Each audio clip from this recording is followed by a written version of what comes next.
So his ring has infinite energy. Yeah, it doesn't really make any sense. You know, I've never really liked Green Lanterns. Not a fan of space immigrants? Only if they worked for less than minimum wage. Truly the American dream. No, it's not that. It's because of all the green. If their arms and legs work, they can be blue for all I care. So progressive. It just reminds me too much of kryptonite, you know? Why are glowing green rocks your weakness again? Bruce, we're not doing this. We're just talking, okay? Let's not overanalyze everything. Yeah, you gotta try to relax, man. Fine.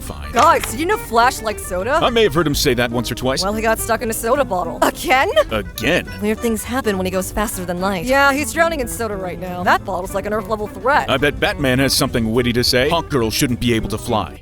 What? Her wings are too small. She shouldn't be able to fly. That's not what we're talking about. It's aerodynamically impossible. She shouldn't be able to fly. Bruce, I warned you! Yeah, she shouldn't be able to do it! Her powers make no sense! Her life is a lie! He's surprisingly feisty. Now, let him talk. I want to hear it. Please don't make us listen to another Batman rant. He's challenged me, hasn't he? Release him! Let him speak his words!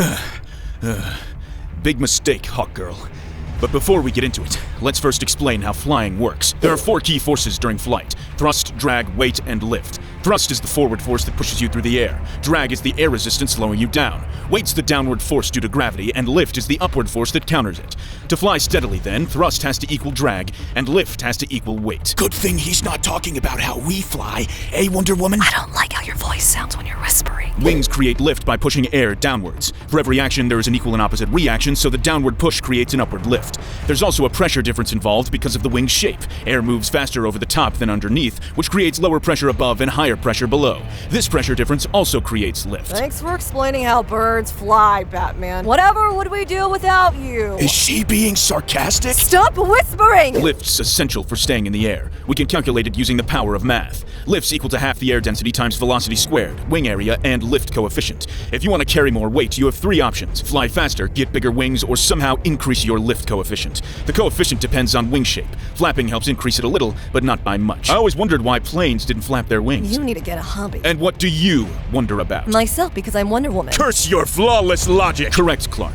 Planes don't need to flap their wings because their speed and wingspan is massive, so generating enough lift isn't much of an issue. They would need much bigger wings if they didn't move so fast, but flapping them would be a structural nightmare. Like, who the hell would want a window seat while that's happening? You fly commercial? Does a Batman's parents not get murdered right in front of him when he was a child? Hey, he said the thing! Hey, do you like all this math and physics stuff? Ever wondered what you could do with it besides making questionable YouTube videos? Well, guess what? You can become a software developer. Boot.dev is a website with loads of different coding challenges. The whole point of it is to teach you the skills of a software engineer. Unlike most tutorials, it's actually fun. You can level up, unlock items, fight bosses, open loot boxes, and you don't even need to pay a microtransaction. You know, it's kind of like a video game, but actually a productive use of your time. Want to learn some Python? There's a course for that. SQL, JavaScript, TypeScript if you're feeling superior. Courses for those too. There's even some DevOps if you really hate yourself. Or if you're a bit of a masochist, then there's the training grounds. You can grind infinite challenges here until you fully master the topic. Each problem is different and they can get pretty tough. Don't worry if you get stuck though, because there's a helpful yet slightly obese cartoon bird to give you hints. Anyway, why am I even talking about this? Like, why should you learn software development? Well, solving problems is fun, building stuff is cool, but it's also a great way to make money. Back-end developer jobs are everywhere, like literally everywhere, and you can earn crazy cash, like easily into the 6 digits. It's pretty common to get other benefits too, like remote working or hybrid working, or maybe even a 4-day week if you're lucky. All of Boot.dev's content is free to read and watch, but if you use my promo code OnDeadHumor, then you'll get 25% off your entire first year on the annual plan, which lets you do the hands-on coding, which is the best way to learn. You don't need to have a math or physics degree to be a good software developer. Software development is what I did before YouTube. I worked with lots of different people. One of them was a guy with a drama degree, and now he works at Netflix. You don't need to be a genius.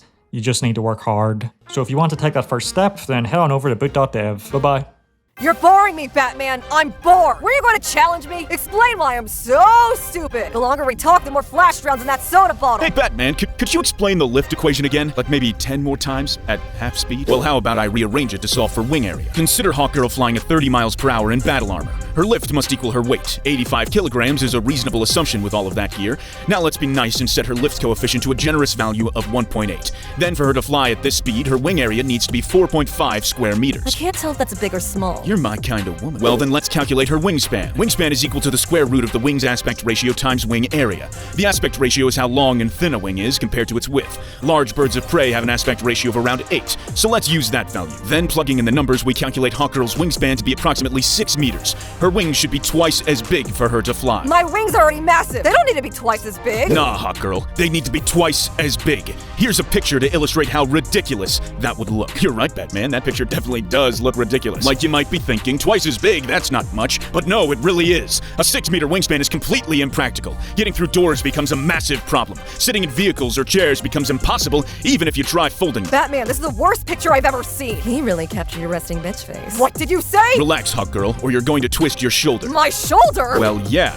The root bending moment measures how much twisting force acts at the base of your wings. It scales with your weight, wingspan, and load factor. So bigger wings means stronger torque on your shoulder. Every extra G you pull, such as the extra lift you need to turn sharply, multiplies the whole thing. And if one of your massive wings clips a pole or sign, the remaining wing has to carry all the lift. The torque on it will double, causing it to bend even more. All that lift will be on one side of your body, so you'll spin into a roll towards your dead wing. You'll go out of control and cause damage. Shouldn't she be doing that anyway? Like having those big goofy wings pushing air down on people can't be safe. You don't actually believe him, right? Batman brought math, and math's never wrong. Are you an idiot? Batman, attack her with math. We can calculate the downward airspeed of your wings by modeling them as an actuator disc. Doing so tells us that speed equals the square root of weight divided by 2 times air density and wing area. Using your weight and wing area from earlier, we calculate your average downward airspeed to be 9 meters per second. But real flapping isn't uniform. The velocity near the wingtips can be 2 or 3 times higher for brief bursts, spiking the speed up to around 15 to 25 meters per second. Nice job, Bruce. Thanks, baby. Superman, how can you allow this workplace romance? Aren't you in a relationship with Green Lantern? Superman, how can you allow this workplace bullying? No one cares, Hawkgirl. Do you know what that airspeed does to people or a city block? It knocks you over. It shatters loose objects like signs and umbrellas. Roof tiles get blown sideways into streets. Gravel and grit gets tossed around everywhere in a messy whirlwind. Windows buzz and even crack. Elderly and kids are the first casualties. I'm sick of the elderly and kids. Can't we just get rid of them? Make my job a hell of a lot easier. The last time we voted on this, the league was split 50-50. Yeah, and then you all met Supergirl. Revote next Wednesday. You think you're so smart, Batman. But everything you said is wrong. You forgot one important thing. Did another one of my Robins die? Because, listen, Hawkgirl, at this point, that's just part of the business model. No, that I have super strength. That's why I don't need big wings to support my weight. I'm super strong. Someone that hasn't been paying attention to anything I said says what?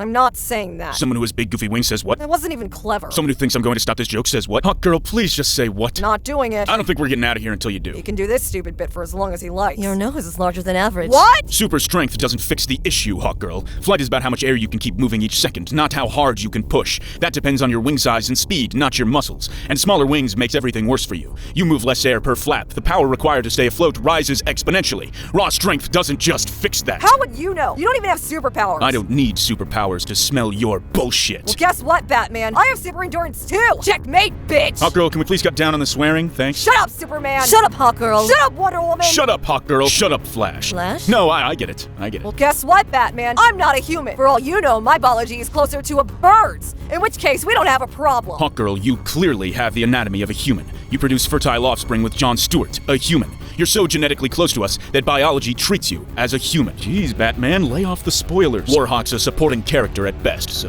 who even cares? You know what, Batman? I'm glad your parents are dead. I love it when the four of us get together like this. Listen, it's been real fun listening to you, yeah. Totally love the angry genius vibes. But everything you said is wrong. Wanna know why? Because of nth metal. What the hell is nth metal? It's what my mace is made out of. It can do whatever I want. I need it to conduct electricity? Sure, it can do that. Conducting electricity is a problem? Then guess what? It does it. And you know what else, Batman? It affects gravity, making me lighter, so lift isn't even an issue. No, that's nonsense. Even if your stupid mace made you lighter, your inertia would still be a problem. You'd still be just as hard to turn, to stop, or stabilize. And G-forces while turning scale with inertia. You've only fixed vertical support, not the violent sideways acceleration. Well, that's fine, Batman. Then I'll just have my nth metal mace reduce my inertia too. You can't do that. If you did, then tiny forces would produce huge accelerations. You'd ping-pong everywhere. A gust of wind would fling you wildly off axis. No big deal, Batman. Wanna know why? Because my mace cancels gravity altogether. That makes even less sense. It would have to be creating or altering a gravitational field. And not just for you, but for the chunk of space you're in. You'd be shifting space-time. It'd require huge energy densities. I've got a solution for that as well. My mace stores energy. Oh, so it's basically a battery, a reactor. Then where's the waste heat? The exhaust? What are the fuel logistics? I don't need to think about any of that since it's nth metal. What the hell even is nth metal? Where does it sit on the periodic table? What is its proton number, atomic mass, its chemical and physical properties? It's whatever I want them to be, Batman. Then it's magic. Your mace is magic. magic. No, it's the opposite of magic. It's effective against magic. You don't know anything about how it actually works. You're treating it as a wand. It's magic. I find that offensive. What is with you people? First Lantern's ring and now your mace. You all think it's science. It isn't. It's magic. Just admit that your mace is magic, Hawkgirl. It's not my fault you're too stupid to understand. Your mace is goddamn magic. Hawkgirl, I think you should leave. Flash is drowning in a bottle. Leave! You good, Bruce? Yeah. Sorry about that. Never apologize for being yourself. Thanks, Diana. Even if yourself is an angry man, baby. So, anyway, green's like the worst color, right? Why are glowing green rocks your weakness?